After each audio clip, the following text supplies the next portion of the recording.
wake me up to another good morning. Time to go. Got that smile upon my face, 'cause there's excitement in the chase. This I know. Yeah, I'm going for the ride and find myself, I am alive, and I soar. Oh, I just got this little remote thing to work. Oh my gosh, I'm falling.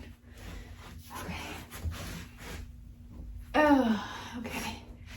I finally got a new setup. Like I have right now, you're on a ring light with a tripod.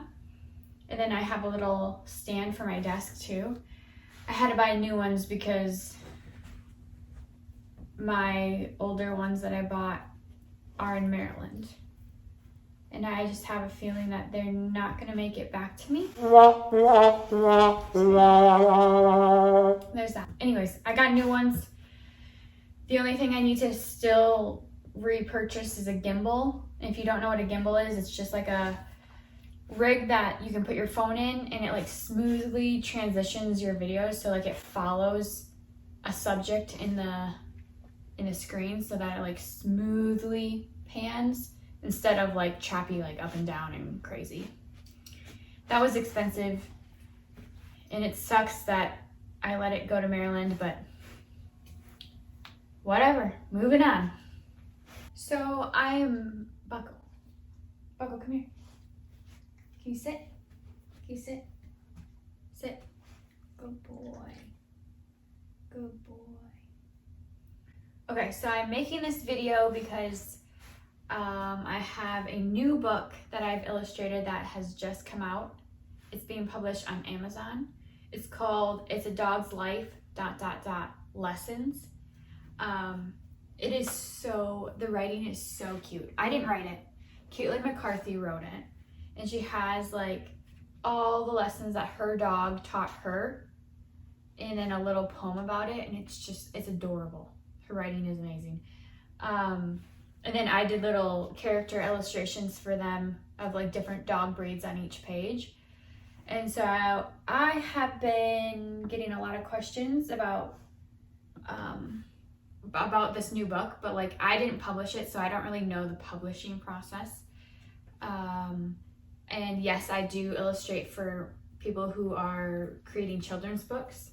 So far, I've only done children's books, but I'm open to doing any kind of book, any kind of illustration for any kind of book. I'm in the process of putting my portfolio together, a website portfolio, so that you guys can see what I've done. And yeah, I kind of was just making this video to answer any of the questions that I got about this new book that I just illustrated and is now published.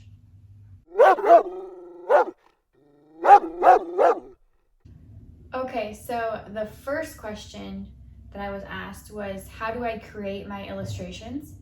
And there's like a million different ways you can create illustration. There's no one way or no one app that you can use.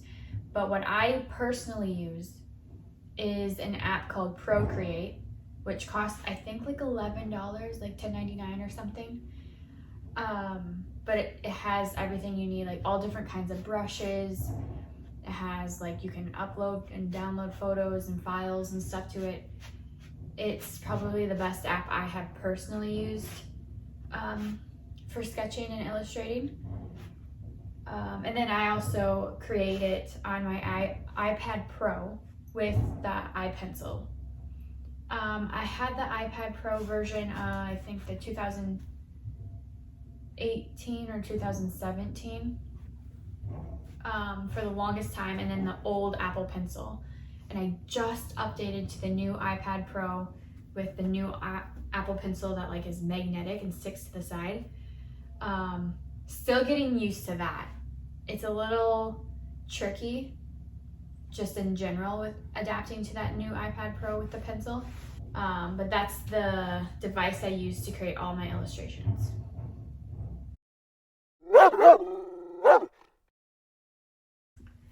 Okay, question number 2. Do I make any money off of when people buy or purchase the book off Amazon? And for the 2 books that I have, I do not make any money off of it. I didn't have a contract set up with them to make a certain percentage off of each sale. But you certainly can do that. That is something you have to discuss with the author or whoever's hiring you to make sure that you're clear on what you want to get paid. Because sometimes people will get paid less for their actual illustrations. Sorry, Buckle. If they get a percentage off purchases. But the 2 books I have done, I've only charged for the illustration itself. And then I don't get any percentage. But that's something you can discuss with whoever is hiring you. It can be different for many different reasons.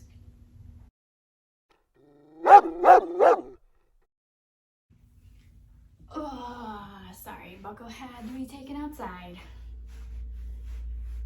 Question number, I think we're on number 3. Is where do I find my illustration jobs? I get that question quite a bit. So I have made an account on this website called Upwork, and that's where a bunch of people can go on and put out job proposals, I guess, or there's a lot of different things. There's writing jobs, graphic design jobs, illustration, people just looking for freelance workers.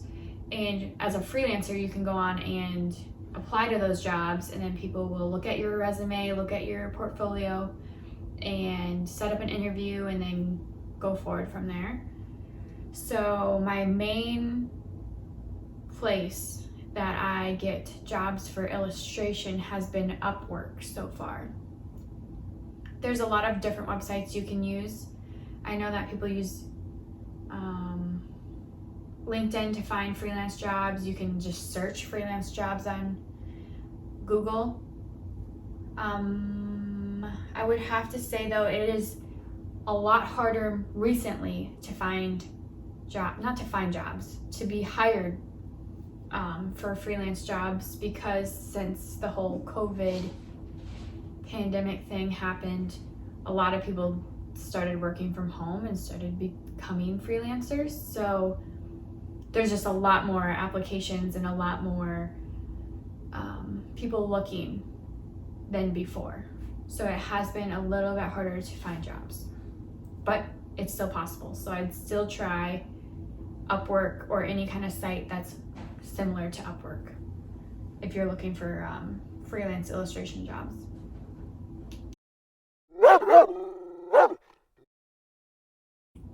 Okay, question number 4 is, do I have a degree in fine arts or do I have a degree in illustration or anything with it? And I actually have a degree in graphic design with a minor in fine arts from the University of Minnesota, Duluth. Illustration wasn't something that we really covered. I would say you could have put it into your projects that you made, but it was not a necessary thing. It was not taught really. I did take fine arts, so I did have drawing and painting, and then I specialized in painting,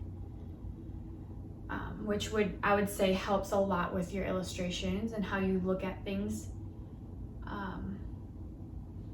and how you interpret them to artwork or to a canvas. So I think my fine arts minor helped me more in illustration than my graphic design degree. I would say I kind of lean towards illustration now because there's a lot more freedom and expression in illustration that I have found than any job that I had for graphic design.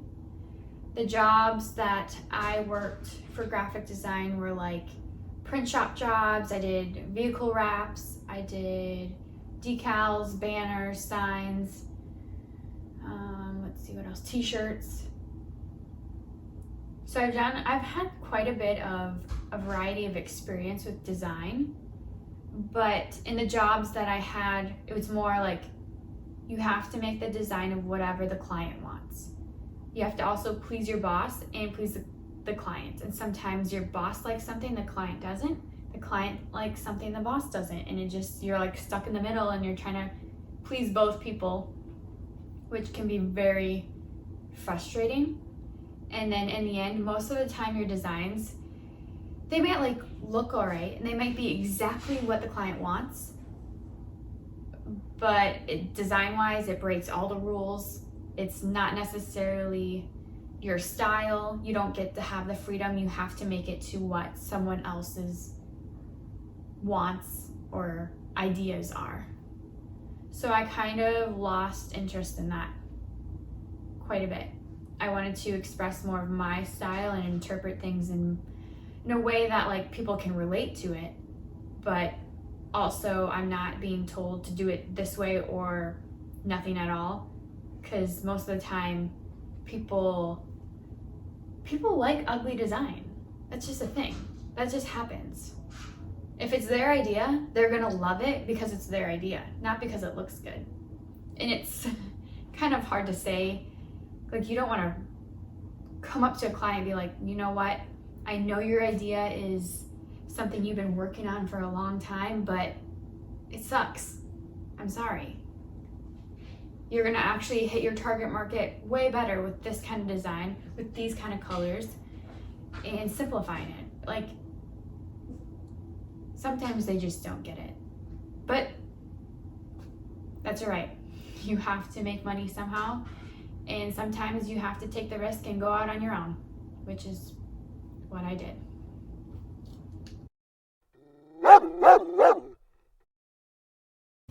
All right, question number 5, the last question that I'm going to answer on this video. People ask where they can find my books or where they can find my work. So I don't really have any of my own products available, at least not yet.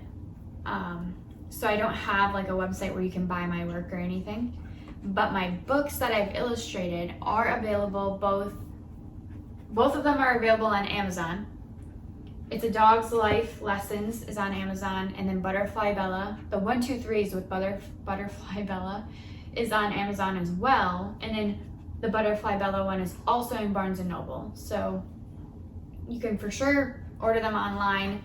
I have not gone to a Barnes & Noble and looked for Butterfly Bella, which I feel like I should. I feel like that'd be really fun to find my illustrations on the shelf. That'd be kind of cool. So I might do that. But I haven't gone and looked, so I don't know if it's technically in stores everywhere or not. But yeah, so Amazon for sure. And if you're looking for Butterfly Bella, that would be on Barnes & Noble. Okay. I guess Bucko is thirsty.